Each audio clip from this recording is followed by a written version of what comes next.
অধিকার না মেনে নেবে, আমাদের অধিকার আমরা ফিরে না পাবো, এমপি এর ঘোষণা না পাবো, ততক্ষণ আমরা সারা বাংলাদেশে 1772টা প্রতিষ্ঠান আছে। অবশ্যই 1772টা প্রতিষ্ঠান এক ডিস্ট্রিক্টের না, 64টা ডিস্ট্রিক্টের প্রতিষ্ঠান। সেখানে 57টা প্রতিষ্ঠান, 57টা ডিস্ট্রিক্টের প্রতিষ্ঠান আছে, বাকি 15টা প্রতিষ্ঠানে কোনো প্রতিষ্ঠান নাই। কিন্তু আমি চাচ্ছি যে যতগুলো প্রতিষ্ঠান আছে অনলাইনে আবেদন হয়েছে, সকল প্রতিষ্ঠানই যেন এমপি ভুক্ত হয়, কারণ এখানে সারা বাংলাদেশের সকল শিক্ষক কর্মচারী অবস্থিত। আমরা সর্বপ্রথম নয়, এর আগেও বিগত 5 বছর ধরে আমরা আন্দোলন সংগ্রামে লিপ্ত আছি। আজকে আমরা 3য় দিনের মতো অবস্থান করতেছি।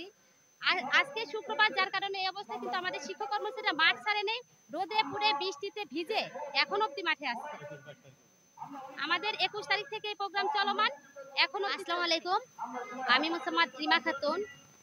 আজকে আমাদের 3য় দিনের মতো অবস্থান কর্মসূচি বাংলাদেশ প্রতিবন্ধী বিদ্যালয় শিক্ষক কর্মচারী ঐক্য ফোরাম থেকে। আজকে আমরা 3 দিন ধরে যে অবস্থান করতেছি, আমাদের দাবি একটাই, বাংলাদেশে 1772টা শিক্ষা প্রতিষ্ঠান আছে, যে শিক্ষা প্রতিষ্ঠানগুলো আদৌ এমপি হয়নি। আজ 5 বছর ধরে এই প্রতিষ্ঠানগুলো ঝুলন্ত অবস্থায় আছে। সেই 20 সালের 1 জানুয়ারিতে আবেদন নেন সরকার তার প্রজ্ঞাপনের মাধ্যমে, কিন্তু আজও তার কোনো ফলপ্রসূ হয় নাই। বিভিন্ন সময় আমরা বিভিন্নভাবে মাঠে এসেছি, স্মারকলিপি প্রদান করেছি, আমাদের সাথে মৌখিক আশ্বস্ত করেছে।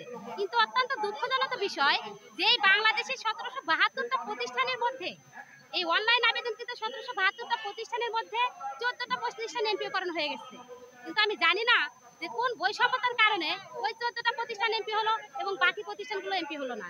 তাই বাংলাদেশ সরকার, মাননীয় উপদেষ্টা মহোদয় আজকে দেশের হাল ধরেছেন, নতুন ভাবে দেশটা আবার স্বাধীন হয়েছেন, ছাত্র জনতা যে দেশটা স্বাধীন করেছেন, এই স্বাধীন দেশে এই উপদেষ্টাদের কাছে আমাদের আকুল আবেদন, আমাদের এই শিক্ষকদের কষ্টের প্রাণের কথা, যে 1772টা প্রতিষ্ঠান আমাদের এমপি ভুক্ত করে দেবেন। আর এই এমপি ভুক্ত না করে দেওয়া পর্যন্ত আমরা রাস্তায় 3 দিন ধরে অবস্থান করতেছি। কিন্তু যতক্ষণ পর্যন্ত আমাদের দাবি না মানবে, ততক্ষণ পর্যন্ত আমাদের আন্দোলন সংগ্রাম আমরা অবস্থানে রাখবো। আমরা আন্দোলন ছেড়ে যাব না, আমাদের দাবি আদায় হওয়া না পর্যন্ত। আমরা রিমা খাতুন, সিরাজগঞ্জ ডিস্ট্রিক্ট, গাজীপুর থানা। আমার প্রতিষ্ঠানের নাম A1 শিশোর ডিস্ট্রিক্ট স্কুল। কিন্তু আমি এককভাবে আমার একক প্রতিষ্ঠান নিয়ে আসিনি, যেহেতু তাই আমার প্রতিষ্ঠানটা আমি বলতে চাইনি। বাংলাদেশের 1772টা প্রতিষ্ঠানই আমার, আমি বা আমরা সবাই আমার।